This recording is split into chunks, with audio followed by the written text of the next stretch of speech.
Queridos amigos, un saludo muy grande a todos en Jesús y María y vamos entonces, antes de comenzar nuestra reflexión, vamos a invocar la asistencia y la guía de la Virgen en este momento. En el nombre del Padre y del Hijo y del Espíritu Santo. Amén. Dios te salve María, llena eres de gracia, el Señor es contigo, bendita tú eres entre todas las mujeres y bendito es el fruto de tu vientre Jesús. Santa María, Madre de Dios, ruega por nosotros pecadores, ahora y en la hora de nuestra muerte. Amén. Gloria al Padre, al Hijo y al Espíritu Santo, como era en el principio, ahora y siempre, por los siglos de los siglos. Amén. Nuestra Señora de Loreto ruega por nosotros. En el nombre del Padre, y del Hijo, y del Espíritu Santo. Amén. Bueno, comenzamos entonces esta reflexión sobre la Santa Casa de Loreto y queremos ante todo, en primer lugar, considerar la importancia de esta Santa Casa. Algunos la llaman la Santa Habitación, pero propiamente se conoce como la Santa Casa. Lo que vamos a estudiar es esa reliquia, que justamente son esas tres paredes que ven aquí en esta imagen, que están detrás de esta imagen de la Virgen de Loreto, que es esta misma imagen que me acompaña. Esta imagen fue colocada después de la llegada de la Santa Casa de las tres paredes a Loreto, en el lugar de Italia donde se encuentran hoy. Por eso lo importante, lo que vamos realmente a estudiar, son esas tres paredes que vemos ahí. Se trata de la casa donde vivía la Virgen María, donde vivió de niña con sus padres, San Joaquín y Santa Ana, donde ella se encontraba cuando se le apareció el arcángel San Gabriel y le anunció que ella sería Madre de Dios. Ella acepta el designio de Dios y permite al Espíritu Santo obrar ese misterio fundamental de nuestra fe cristiana, que es la encarnación. Es Dios que entra en la historia de los hombres, que se hace también hombre por nosotros, y por eso de aquí todo misterio de la vida de Cristo adquiere el verdadero sentido. Es decir, el nacimiento, la predicación, la muerte de Cristo no son las de un hombre, sino que es Dios mismo que se hizo hombre. Por eso la encarnación es el misterio fundamental y esta reliquia entonces es para nosotros fundamental, porque es la reliquia que va a confirmar nuestra fe en la encarnación, nuestra fe en que Dios verdaderamente se hizo hombre en Jesucristo. Les decía, es la casa de San Joaquín y Santa Ana. ¿Y eso qué significa? Significa que no solo sucedió la anunciación del ángel a la Virgen en esa santa casa, sino que allí mismo la Virgen fue concebida sin pecado original. Allí, entonces, el Espíritu Santo obró el dogma de la Inmaculada Concepción que hemos celebrado hace 2 días. Y por eso es muy interesante y muy simbólico que el Papa que proclamó el dogma de la Inmaculada Concepción fue el Papa Beato Pío IX. Pío IX, de niño, de joven, con su familia, iba cada año a peregrinar a Loreto, a la Virgen de Loreto. Estando gravemente enfermo, él le pide a la Virgen que si lo cura, él se consagra para ser sacerdote. La Virgen obra este milagro de su curación y él es sacerdote, luego obispo y luego será papa. Por eso el Papa Pío IX, que repito, fue aquel que proclamó el dogma, tuvo ese coraje de proclamar el dogma de la Inmaculada Concepción de María, él con Loreto tenía una relación muy especial. Miren lo que dice: de todos los santuarios consagrados a la Madre de Dios, la Virgen Inmaculada, uno ocupa el primer lugar y brilla con incomparable esplendor: la devotísima y augusta casa de Loreto, consagrada por los divinos misterios. Pensemos a todos los santuarios de la Virgen, y todos son grandiosos, pero un santuario donde allí mismo Dios haya realizado la encarnación, donde la Virgen ha sido concebida sin pecado original, y también evidentemente donde la Virgen va a nacer, ella nació en esa casa también. Esto es lo que eleva el santuario de Loreto por sobre todo otro santuario. Entonces, consagrada por los divinos misterios, ilustrada por milagros sin número. Tenemos testimonio hasta de santos que han recibido milagros en esa santa casa. honrada por el concurso y afluencia de los pueblos. En esto pueden haber muchísimos santuarios que son muy visitados por peregrinos. Pero si bien este santuario últimamente sea menos frecuentado, quizás por la parte geográfica, que es difícil de alcanzar, de todos modos, dice el Papa, este santuario llena todo el orbe católico con la gloria de su nombre y es, con razón, objeto de culto de todas las naciones y de todas las razas humanas. Dice el Papa, en Loreto de hecho se venera esa casa de Nazaret querida por Dios por tantos títulos, construida primero en Galilea, luego arrancada de los cimientos y transportada por la virtud divina muy lejos, más allá de los mares, a Dalmacia y después a Italia. Lo que estoy citando es una bula que promulga el Papa Pío IX. Es decir, es un documento oficial de la Iglesia. No estamos hablando de una devoción privada ni de una imaginación, sino de algo que la Iglesia afirma. Y por eso nosotros muchas veces, cuando una persona, muchos de ustedes pueden visitar Italia, uno dice, por supuesto, cuando uno va a Italia piensa en Roma y está muy bien, pero evidentemente al mismo nivel de la importancia, no le damos quizás al santuario de Loreto ese lugar que le corresponde para la veneración de los cristianos. Es evidentemente el santuario mariano más importante, más grande, junto con el de Tierra Santa de Nazaret. Va a seguir el Papa. Bendita casa donde la Santísima Virgen, predestinada de toda la eternidad y perfectamente libre de la culpa original, fue concebida. Dice que allí, entonces, se obró ese dogma que él había proclamado. Donde nació, creció, donde el mensajero celestial la saludó llena de gracia y bendita entre las mujeres, donde llena de Dios y bajo la obra fecunda del Espíritu Santo, sin perder nada de su virginidad inviolable, se convirtió en la madre del Hijo unigénito de Dios. Bueno, hasta aquí el Papa Pío IX. Tendríamos ocasión de hablar de muchísimos papas que han dedicado muchos escritos a la Virgen de Loreto y muchos privilegios al santuario de Loreto. Por falta de tiempo vamos a pasar a los santos. Los santos que eran tan familiares con el ámbito sobrenatural, que eso que nosotros conocemos por la fe, muchos de ellos lo conocían por visión, por ese contacto con lo sobrenatural. Muchos santos han tenido una relación muy especial con Loreto. Incluso algunos han recibido unas inspiraciones más grandes de sus obras, otros han recibido hasta fenómenos místicos allí. Y por citar solamente algunos ejemplos, uno muy importante es el de San José de Cupertino. En esta imagen que es muy conocida, San José de Cupertino, como sabemos, él levitaba con una cierta facilidad, empezaba a elevarse por sobre la tierra, quedaba como en el aire. Por eso se dice que muchos niños, para verlo levitar, le decían Dios nada más. Solamente le nombraban el nombre de Dios y ya San José de Cupertino sentía que se elevaba. De hecho, le prohibieron celebrar misa en público, porque cada vez que celebraba misa volaba, entonces tenía que celebrar escondido, cosas que uno a veces no sabría explicar por qué, pero era lo que le sucedía. Bueno, San José de Cupertino, así tan familiar con Dios, con el mundo sobrenatural, desde Osimo, yo tuve la ocasión de ir con un grupo de familias amigas que son de Osimo, de aquí de Italia, algunos son terciarios de nuestra congregación, me llevaron a este lugar desde donde se ve el santuario de Loreto. Y allí estaba un día San José de Cupertino y le pregunta a sus hermanos, a los otros religiosos, ¿por qué desde esa iglesia, dice él, yo veo subir ángeles y bajar otros ángeles? Veo ángeles que llevan oraciones al cielo y otros ángeles que descienden para conceder las gracias que Dios manda. Los frailes le dicen que no sabían, pero que ellos no veían esos ángeles, pero le dicen, ese es el santuario de Loreto. Y allí San José de Cupertino dijo, entonces no es extraño que suban y bajen ángeles. Y desde ese momento él mismo empezó a levitar también ahí. Esa famosa imagen representa justamente ese momento, ¿no?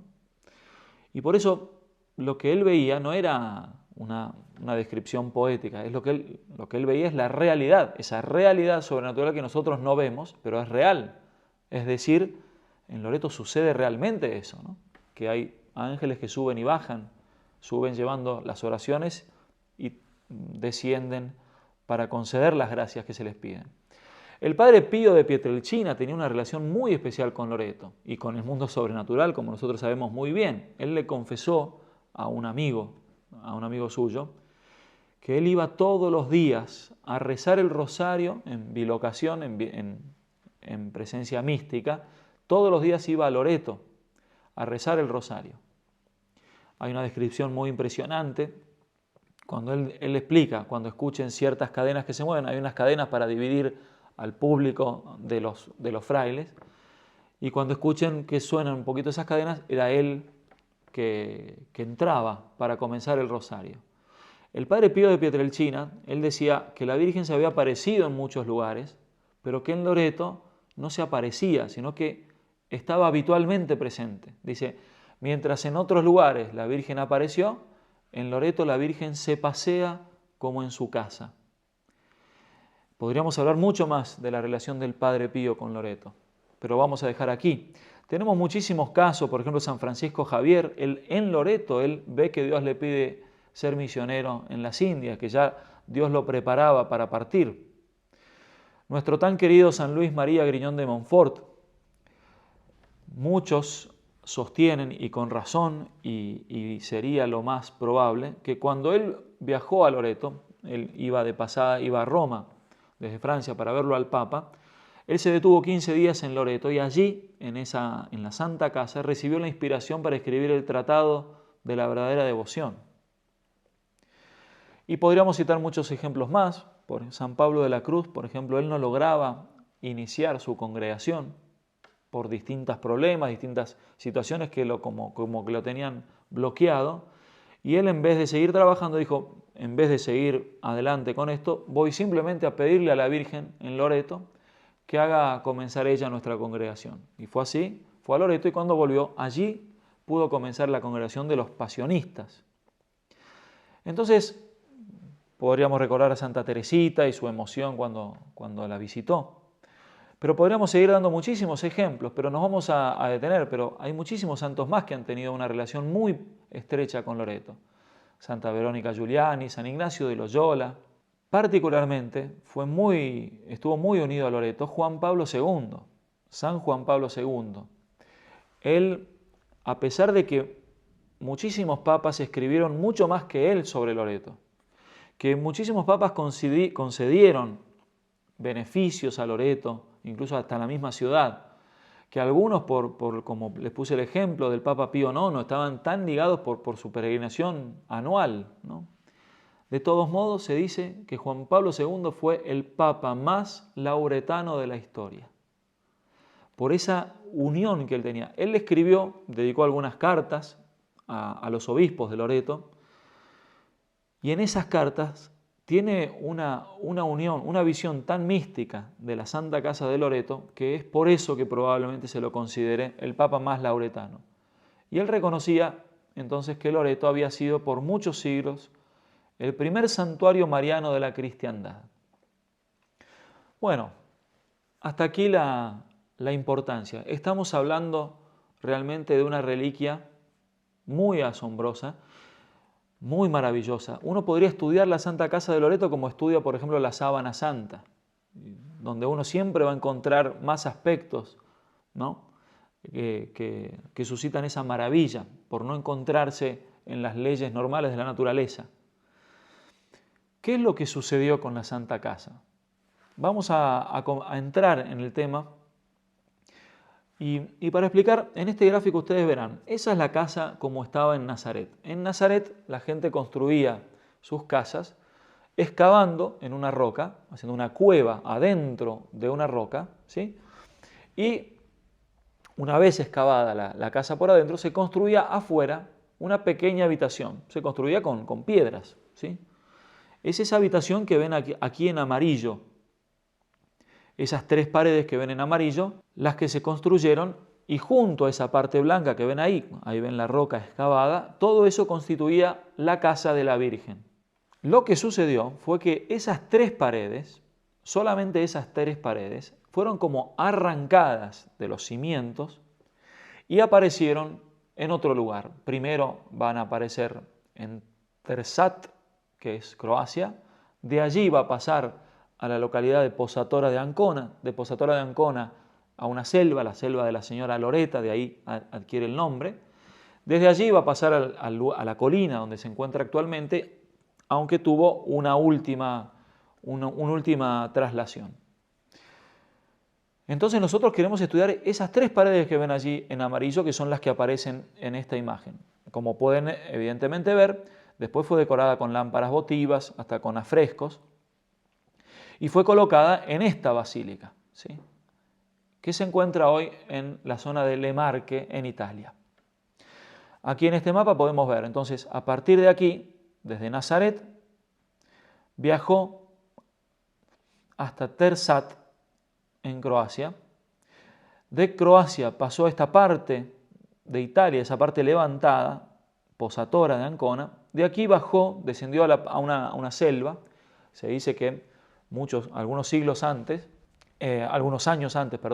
San Francisco de Asís vio esa selva y sin que nadie comprenda por qué, se arrodilló y dijo: feliz, bienaventurada selva que un día vas a poder albergar a la casa de la Madre de Dios.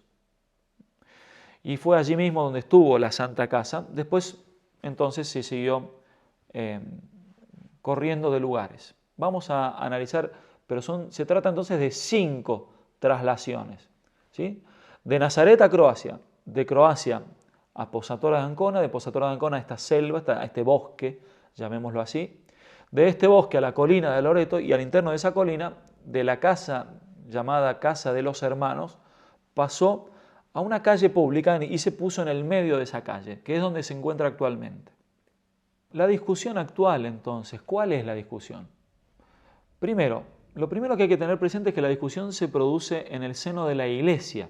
Es evidentemente que a un no creyente no le interesa. ¿Y cuál es la discusión? Bueno, nadie discute, al menos al interno de la Iglesia, que esas sean las piedras de la casa de la Virgen de Nazaret. La discusión, que es reciente, antes no se discutía esto al interno de la Iglesia, la discusión es sobre cómo fue esa traslación. La Iglesia siempre sostuvo, amparada en la tradición, amparada en muchísimos testimonios y documentos que veremos, que fueron los ángeles, por intervención divina, a llevarla desde Nazaret a estos lugares. Que fueron los ángeles quienes realizaron esas 5 traslaciones. Ahora, recientemente, se ha puesto en duda eso. Nosotros tenemos que tener también presente el contexto. También se ponen en duda hoy en día, incluso autores católicos, van a poner en duda hasta los milagros de Jesucristo en la Sagrada Escritura. Es normal, evidentemente, que se ponga en duda, lamentablemente, que se ponga en duda el milagro de esta traslación, porque es como que se quiere negar en cierta manera todo intervento sobrenatural. Es decir, se busca de todo una explicación natural, en el orden natural. Entonces, hace 50 años se están buscando pruebas para decir que fue transportada por vía marítima, que fueron los cruzados. Entonces, esta es la discusión.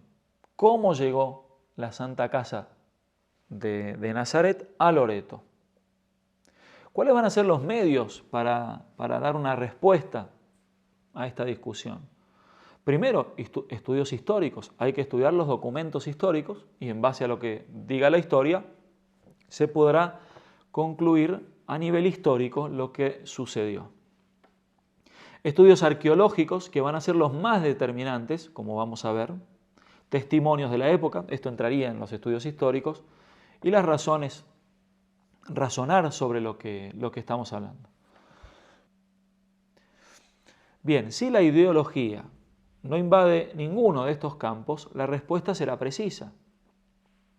Pero si yo a los estudios históricos le agrego unas ideas, por ejemplo, la idea de que todo lo que existía hasta el 900 era todo fábula, era todo imaginación del pueblo, era toda ignorancia del pueblo que tenía que inventarse historias, bueno, eso es ideología, eso no está en los documentos históricos, no es científico al menos, ¿sí? Vamos, antes de pasar, a tener en cuenta una cosa, que lo anticipamos. La autenticidad de la Santa Casa como tal, es decir, que es la casa realmente de la Virgen, y la traslación milagrosa de la misma van de la mano. Es decir, si yo no admito que la casa fue transportada por intervención divina, entonces no puedo admitir que esa sea la casa de Nazaret, de la Virgen.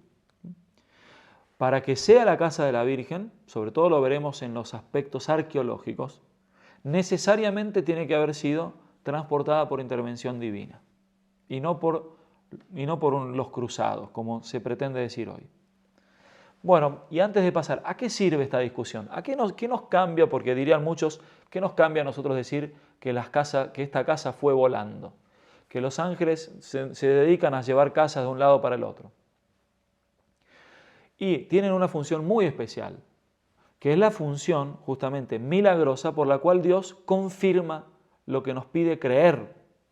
Santo Tomás dice esto: Dios prueba la verdad de las enseñanzas de la fe. En efecto, pone el ejemplo, cuando un rey manda una carta, no importa, no es que solo tiene que escribir, sino que tiene que poner su sello, ¿sí? El sello no es el mensaje. El sello es lo que autentifica que ese mensaje viene de él. Entonces, Santo Tomás dice, el mensaje es la encarnación, pero Dios tiene que poner su sello. ¿Y su sello cuál es? El milagro. Es decir, a través del milagro nosotros sabemos que ahí hay cosas que solo Dios puede realizar. Y como sabemos eso, aunque no es el mensaje, porque nosotros creemos en la encarnación, ¿sí?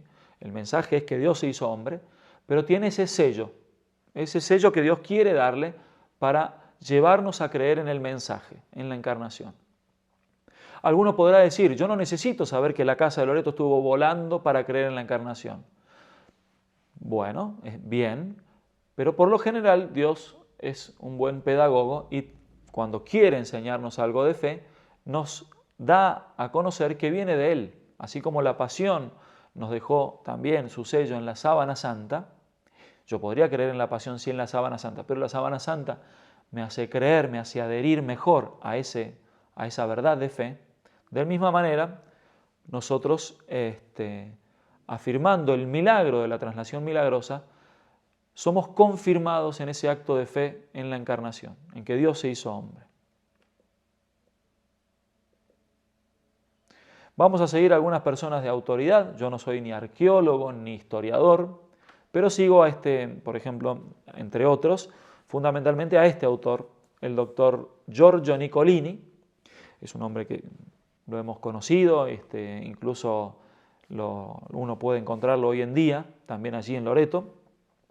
Este hombre quería ser religioso, no pudiendo serlo, hizo una consagración personal y consagró toda su vida a la Santa Casa de Loreto. Es él fundamentalmente quien recoge todo lo que son documentos, estudios. Él realmente vive en el estudio de la Santa Casa y sobre todo, bajo su guía tan autorizada, es que nosotros nos animamos a ir adelante. Vamos a tener la autoridad de los santos, de Santa Catalina Emmerich y de Santa Catalina de Bolonia, que han tenido visiones sobrenaturales, la autoridad de los papas, como decíamos también de los santos. Es decir, nos vamos a manejar con argumentos de autoridad y también con argumentos de autoridad científica. Bien, antes de pasar, vamos a comenzar entonces con un primer aspecto, el aspecto histórico. Antes de comenzar, voy a leerles una frase de San Pedro Canicio. San Pedro Canicio, en respuesta al mundo protestante, que la primera cosa que hicieron, una de las primeras que hicieron los protestantes, fue negar la traslación milagrosa de la Santa Casa. Esta es una expresión de un santo, San Pedro Canicio. Dice así: en Loreto, el milagro se manifestó con tal potencia, tal notoriedad, tal constancia, tal evidencia, tal prodigalidad, que Europa entera quedó maravillada y que ninguno puede desmentir, salvo que sea un temerario, a la mano potente del Altísimo, del cual estos signos manifiestos constituyen testimonios públicos que demuestran a todo el mundo, además de muchas otras pruebas, la verdad del hecho milagroso de la traslación de la Santa Casa de Nazaret. Está diciendo que el milagro es evidente, el milagro se puede ver, se puede constatar. Él lo decía en el 1500, mucho más podemos decirlo en nuestro tiempo. Vamos a pasar entonces a los aspectos históricos. Los musulmanes invaden Galilea con intención de no dejar rastro cristiano. El 9 de mayo de 1291, el 9 de mayo de 1291, las tres paredes de la casa de Nazaret desaparecen. Hasta ese momento era venerada por los cristianos allí en Nazaret. De hecho, vamos a ver cómo hay grafitis de los primeros cristianos en la Santa Casa. Al día siguiente de esa desaparición, el día 10 de mayo, es otra fecha lauretana, el 10 de mayo aparece en Croacia, Tersat.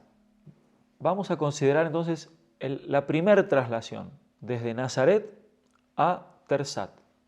Según el franciscano Francesco Glavinic, en su Historia Tersatana, en la mañana del 10 de mayo de 1291, unos leñadores divisaron en el claro del bosque una construcción hasta entonces inédita. En un bosque encuentran una cosa muy extraña, son tres paredes que no eran de nadie, no tenían un propietario, no tenían ningún autor y sobre todo no tenían ningún fundamento, no tenían ninguna base sobre la que estaban apoyadas en el medio del bosque, en la tierra del bosque.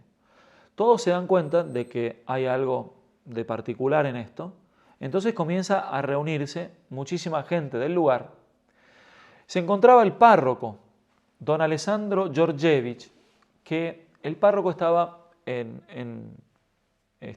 muy enfermo hacía muchos años, no podía levantarse de la cama, hacía 3 años, y él, escuchando de esta situación, le dice a la Virgen que si le hace esta oración a la Virgen, si hubiese algo de milagroso en todo esto, dame la curación, devuélveme la salud, para que yo pueda dar testimonio de este hecho milagroso.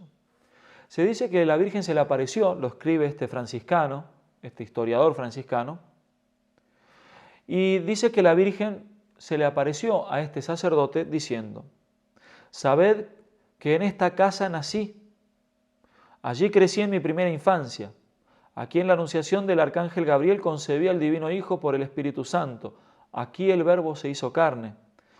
Los apóstoles consagraron esta morada y celebraron el augusto sacrificio aquí. Allí está el altar de los apóstoles, donde se dice que la primer misa celebrada por los apóstoles después de la ascensión del Señor fue justamente celebrada en la Santa Casa. Ese altar que se encontraba adentro de las tres paredes de la casa de la Virgen, se trasladó junto a las tres paredes. Se encuentra hoy también en Loreto. Vamos a dedicarle algo de tiempo. Dios, continuaba la Virgen, para quien nada es imposible, es el autor de este prodigio, y para que tú mismo seas su testigo y apóstol, ten la curación. Tu repentina recuperación de la salud corroborará este milagro. El sacerdote se levanta, luego de 3 años de una enfermedad muy grave, se levanta, y cuando está toda la gente reunida, lo ven a él, y ahí todos admiten que se trata de un hecho sobrenatural. Entonces comienza muchísima gente a ir a ese lugar. Entonces el señor del lugar, un tal Niccolò Frangipane, ese es el escudo suyo, él, para asegurarse de que se trate de algo realmente milagroso, manda una comisión a Nazaret de 4 hombres. Entre esos 4, uno iba a ser el párroco, don Alessandro Georgievich. Esta comisión llegó a Nazaret y encuentra efectivamente la casa, la cueva, pero sin las paredes, y encuentran una base donde resalta una parte donde habrían habido 3 paredes. Ellos miden cada parte y coincidían de una manera matemática perfecta con las 3 paredes que ellos encontraron en el bosque en Croacia. ¿Ellos qué hicieron? Escribieron un acta notarial bajo juramento de todo lo que habían visto. El mismo párroco lo hizo, y esos son los documentos que hasta hoy se conservan. Y por eso, si uno quiere hacer historia, debería ir a estos documentos. ¿Qué sucedió? Vamos a ir más velozmente. 3 años después, las 3 paredes desaparecieron de Tersat y se aparecieron en un lugar de Italia, pasando el mar, en un lugar llamado Posatora de Ancona. El Papa Urbano V, él fue a visitar Loreto en 1367 y quedó muy apenado viendo a muchos croatas que iban, muchos habitantes de Tersato, que iban a Loreto a pedirle a la Virgen que vuelva, de hecho. Vuelve, vuelve a nosotros, bella señora, con tu casa. Era el lamento más común. Entonces este Papa, Urbano V, donó a los habitantes de Terzato un ícono de la Virgen que hoy se conserva. Y en Terzato, en ese lugar donde estuvo la Santa Casa, por 3 años se ha construido un santuario. Hace poco nuestros seminaristas han podido pasar por ahí. El historiador Martorelli relata en el 1559 que un grupo de unos 500 entre hombres y mujeres de Tersat, 500 personas, fueron todos en peregrinación y arrodillados suplicaban en Loreto a la Virgen que vuelva. Entonces eran todos habitantes que sabían de que había llegado en manera milagrosa y que se había ido en manera milagrosa. Entonces tenemos esto, que en un día, en menos de una noche, se sabe por ciencia cierta, la comisión esta que envía Frangipane, que llega a Nazaret, confirma que hasta el día 9 de mayo las 3 paredes estaban ahí y que recién el 10 es cuando desaparece, el mismo día que ellos la encuentran en ese bosque. Y si uno dice, pero la habrán llevado los cruzados para protegerla. Si es para protegerla, no la deja uno en el medio del bosque. Y después, ¿cómo es posible que se arranque una casa de su fundamento y se mantengan las 3 paredes? ¿No? Es imposible. Testigos presenciales entonces confirman con acta notarial, documento oficial, la casa desaparece de Nazaret el 9 de mayo de 1291. Es hallada por leñadores el 10 de mayo del mismo año. Las medidas coinciden perfectamente con la estructura de la casa de Nazaret. Vamos a pasar entonces a esa segunda traslación, desde Terzato hasta esa localidad de Ancona, que no tenía nombre y que hoy se llama Posatora. ¿Por qué se llama Posatora? Porque justamente un grupo de testigos que también han jurado, han puesto por escrito, bajo juramento, es decir, que si se descubría que era mentira, iban a ser castigados muy severamente, entonces sin ninguna necesidad, ellos juraron, prestaron juramento, de haber visto la casa volando y posarse. Hoy en día se llama justamente Posatora el lugar. Si uno lo busca en el mapa lo encuentra como Posatora de Ancona. En Posatora se construyó una casa porque de ahí 9 meses después, algo muy simbólico, ¿no? 9 meses después de Posatora se traslada a otro lugar, a esa selva que había visto San Francisco de Asís. Hay un montón de testimonios, hay incluso lápides de mármol que todavía la recuerdan, ¿no? Recuerdan que allí estuvo la Santa Casa de Loreto. Tenemos entonces de Nazaret a Terzato, de Terzato a Posatora. 9 meses después de estar en Posatora se traslada a la llamada Selva de Loreta. Loreta era una señora como cualquier otra, que un día en su terreno, el terreno que era su propiedad, encuentra 3 paredes, que reconocen inmediatamente como aquellas 3 paredes que ya estaban en Posatora de Ancona.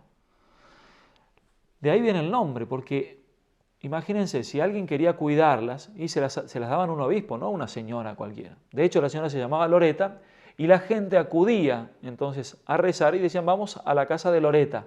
De ahí quedó Loreto, el nombre de Loreto, de la Virgen de Loreto. Bien, en esa localidad se llamaba la Banderuola, porque como estaba en el llano, en ese bosque llano, para ubicarla a los peregrinos se había levantado una bandera bien alta, entonces desde lejos se veía una bandera.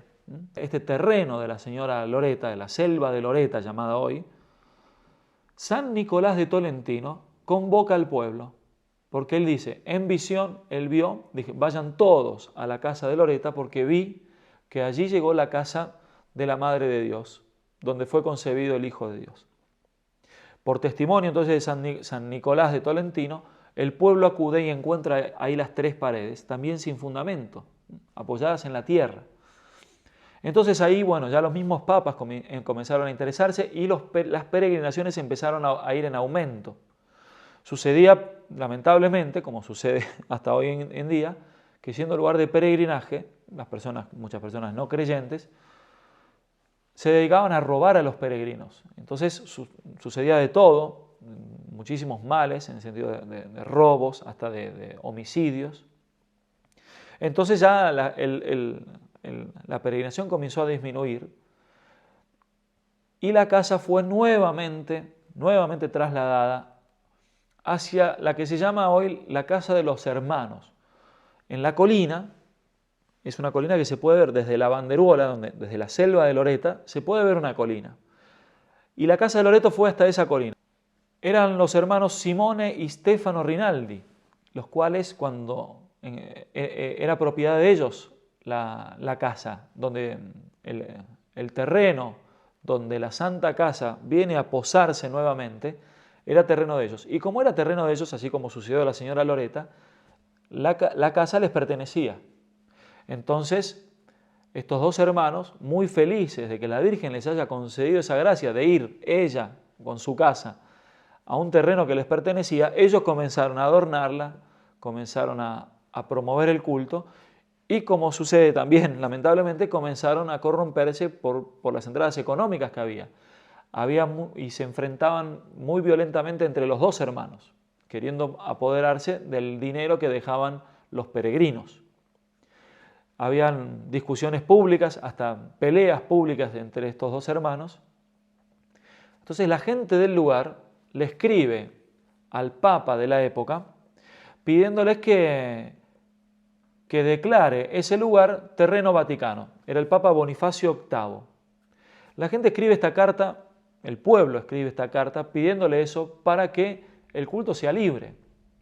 Esa carta nunca le terminó de llegar al Papa Bonifacio VIII cuando la casa sola se trasladó y se apoyó en el medio de la calle, de una calle pública, que es donde se encuentra hasta el día de hoy.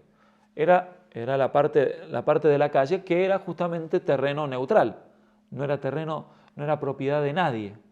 Y se posó en el medio de la calle, lo cual nadie construiría un santuario en el medio de la calle. Ahora para nosotros, claro, es la colina del Loreto, pero imagínense, yo no voy a construir una iglesia en el medio de una calle pública, eso no lo haría nadie. De hecho, vamos a ver en la parte arqueológica, está apoyada en un terreno totalmente contraproducente a una construcción de 3 paredes. Un terreno donde nadie construiría, un terreno sin fundamento. Entonces, siendo calle, el Papa Bonifacio VIII lo declara terreno vaticano y es allí, a partir de ahí, recién allí, que la Santa Casa va a pertenecer a la Iglesia oficial, al Vaticano. Fue allí que realmente comenzó a difundirse el culto de manera más organizada. Por eso el Papa Bonifacio VIII mandó otra comisión a Nazaret a estudiar más científicamente el perímetro, la forma que tienen las paredes y ver si realmente coincide con la superficie, con el perímetro preciso de ese fundamento que está en Nazaret. Y todos constataron exactamente a nivel matemático, de manera que hasta el día de hoy uno podría tomar las 3 paredes y quedarían perfectamente unidas a todo el resto de la casa que se encuentra en Nazaret. Es decir, ya se sabe por vía digamos, matemática que la casa encastra perfectamente con esa superficie, esa base y con la cueva misma de Nazaret. Encontraron allí también una inscripción, esta comisión que envían, estamos hablando del 1296, ¿sí? Una inscripción que reconocía que la casa había estado hasta el 9 de mayo de 1291. Entonces, en el 1296, el día 10 de diciembre, por eso hoy lo estamos celebrando, fue el día en que definitivamente la casa se trasladó al lugar donde se encuentra hoy, en Loreto. Vamos a hacer la conclusión de los aspectos históricos. Desde finales del 1200 hay documentos históricos, testigos oculares, se trata de juicios canónicos regulares, documentos avalados que un historiador consideraría definitivos, salvo por interpretaciones ideológicas. Hay que también tener presente que los papas se han pronunciado muy oficialmente y que los papas nunca fueron ingenuos. Antes de aprobar un milagro, se tomaban todas las precauciones necesarias. No, la Iglesia tarda mucho tiempo en avalar un hecho milagroso. Siempre lo ha hecho, lo hace incluso hoy. También lo hacía antes. La traslación milagrosa de la Santa Casa, dada su evidencia, fue inmediatamente aprobada canónicamente. Como decía San Pedro Canicio, fue tan evidente lo milagroso que obispos y los papas, incluso en otros lugares que no tenían nada que ver con todas las traslaciones, por ejemplo en Nápoles, el obispo de Nápoles hizo erigir inmediatamente una basílica en honor de la Casa de Loreto, un poquito, casi contemporáneamente a la posición definitiva en la Casa de Loreto, en el lugar de Loreto donde está ahora. Era tan clara el hecho milagroso que no dudaron en aprobarlo canónicamente. Todo está documentado, tanto en la época contemporánea como en la posterior. Para confirmarlo todo, se sabe que muchos temían llevarse las piedras. Ahí en Loreto mismo, si ustedes tienen ocasión de ir, de frente entrando a la basílica, de frente a la Virgen, en la pared que estaría a la derecha de uno, van a encontrar un ladrillo pequeño como enmarcado. Ese ladrillo se lo habían regalado a un obispo portugués que había ido a peregrinar y se lo había llevado como reliquia para venerar. Ese obispo se enfermó gravemente, estaba casi muriendo, visitó una comunidad de hermanas contemplativas y les dijo, oren por mí porque estoy muriendo lamentablemente. Una hermana lo llamó, le dijo, Monseñor, usted posee una reliquia de la Santa Casa, ¿verdad? Sí. Si quiere curarse, tiene que devolver esa piedra porque esa casa tiene que quedar así como estaba. Entonces ese obispo devolvió esa piedra y se curó.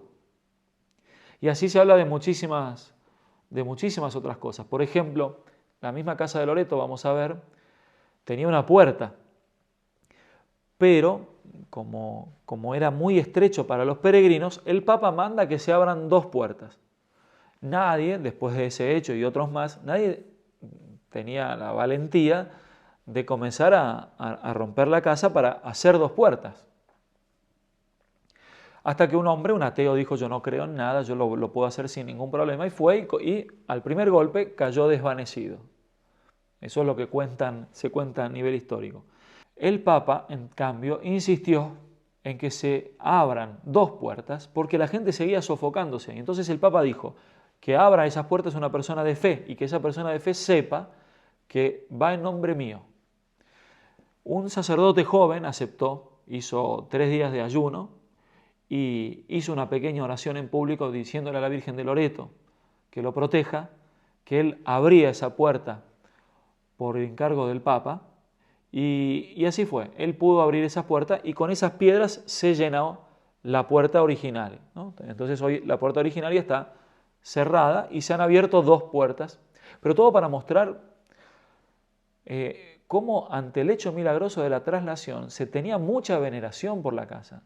De hecho, hasta cuando barrían para sacar la tierra que había quedado, esa misma tierra era conservada. Hasta los que barrían de rodillas. Imagínense la maravilla que se tendría por el hecho milagroso de la traslación. Son todas cosas que se saben a nivel histórico, pero que no se explican si no hubiese habido algo muy grande, por lo cual tanta reverencia. Vamos a pasar a la segunda parte, la parte arqueológica. Aquí vamos a ver si esto es ya definitivo a nivel histórico. A nivel histórico, la única prueba que ustedes van a encontrar en contra de esta traslación a nivel histórico sería un documento donde se dice que un hombre de la familia De Angelis quería ofrecer en dote a una familia una reliquia de la Santa Casa. Entonces habría llevado algunas piedras de la Santa Casa este hombre De Angelis, de ahí habría surgido la confusión, no fueron los ángeles de la portada, sino la familia De Angelis. Entonces este hombre De Angelis habría llevado algunas piedras de la casa para ofrecer en dote a una familia. Entonces de ahí los críticos modernos, estamos hablando de hace 50 años, a nivel católico, dicen, ven, la Santa Casa fue transportada, pero no por los ángeles, sino por la familia De Angelis. Bueno, hay un montón de formas de refutar este argumento. El primero es que si yo a una persona le digo bueno, ahora que me has visitado o ahora que has visitado este santuario, llévese esta piedra del santuario. Una cosa es esa, pero muy difícilmente yo a una persona le digo, ahora que visito este santuario, llévese el santuario entero o la casa entera. Sería medio ridículo decir eso, ¿no? Y por otro lado, hay un argumento mucho más fuerte y es que no se está diciendo que se llevó la casa, se está diciendo que se llevaron piedras.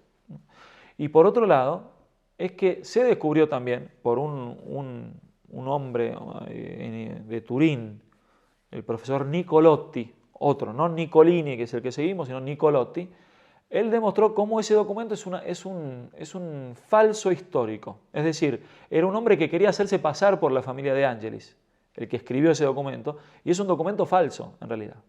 Pero no era ni de la familia de Ángelis, ni se había llevado piedras de la Santa Casa.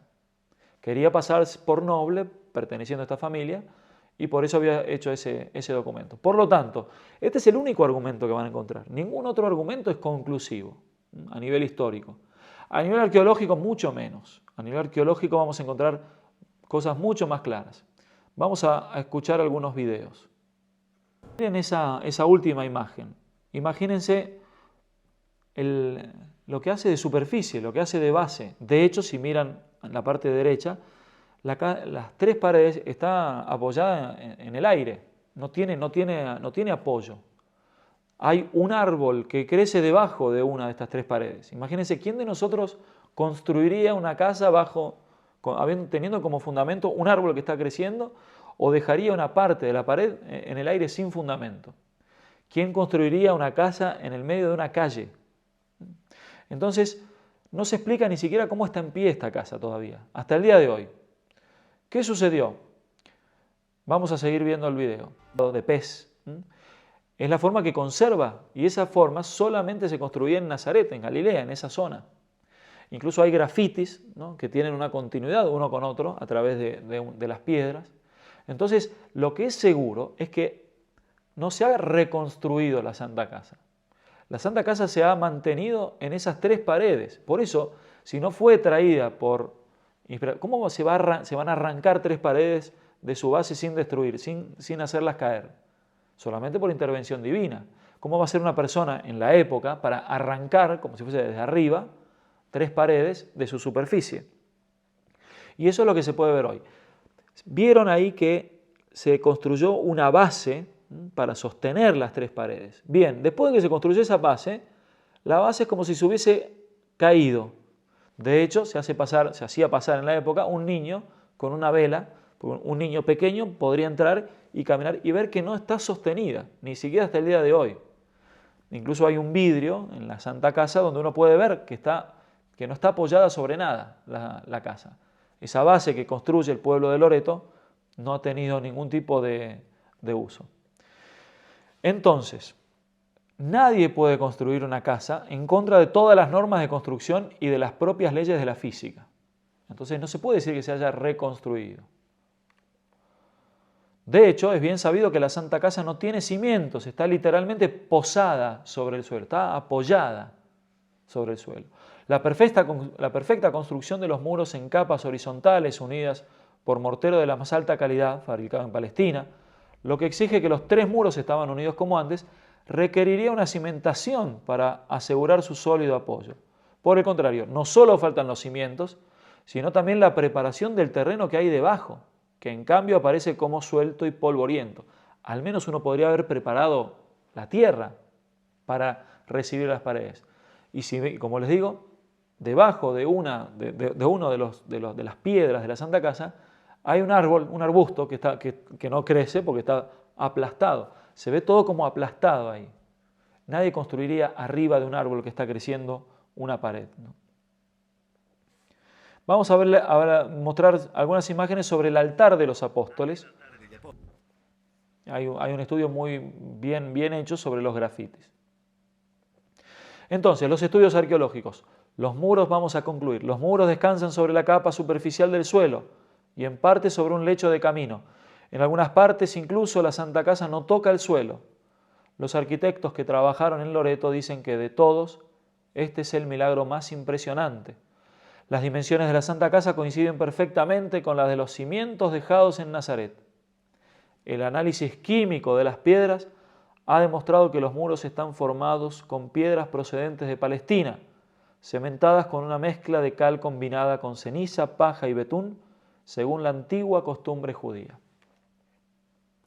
Entonces nosotros no podemos negar a nivel arqueológico que todo busca confirmar que la única forma, por el mismo hecho de cómo está apoyada la casa, que no fue hecha por obra humana. Cualquier persona humana hubiese al menos preparado ese terreno. Y aparte no tiene explicación el hecho de que las tres paredes se mantengan unidas sin tener superficie. Alguno dirá, bueno, pero se habrá reconstruido después con alguna técnica. Primero, que no habría técnica, y segundo, que el cemento es tan originario del primer siglo desde Galilea como se puede confirmar hasta el día de hoy. Es el mismo el que mantiene unidas las tres paredes, por lo tanto las paredes estaban en esa misma disposición. La tradición de la Iglesia, voy a ir rápido, ya no me voy a detener mucho. Desde los inicios los papas se han pronunciado oficialmente. Vamos a saltar esta parte y bueno, vamos a concluir con una pequeña reflexión. San Juan Newman, él nota cómo sobre la verdad de Jesucristo, sobre las verdaderas dos naturalezas, naturaleza humana, naturaleza divina, unidas en la única persona.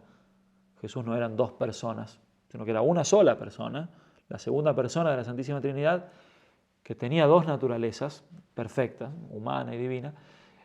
Él ya recuerda cómo en tiempos de San Juan Apóstol ya algunos dudaban que Jesús haya sido verdadero hombre. Decían que tenía una corporeidad aparente y no real. Entonces era necesario confirmarnos en la verdad de las dos naturalezas. Entonces, en el concilio de Éfeso, los padres conciliares querían dar una definición precisa para que no tengan duda. ¿Y cómo fue? ¿Cuál fue esa definición precisa sobre la verdad de las dos naturalezas unidas en la única persona de Jesucristo? La fórmula fue la siguiente: María es Madre de Dios. Para asegurar la fe en Jesucristo recurrieron a María. Es decir, María es madre. Si es madre, se trata de un ser humano, ¿sí?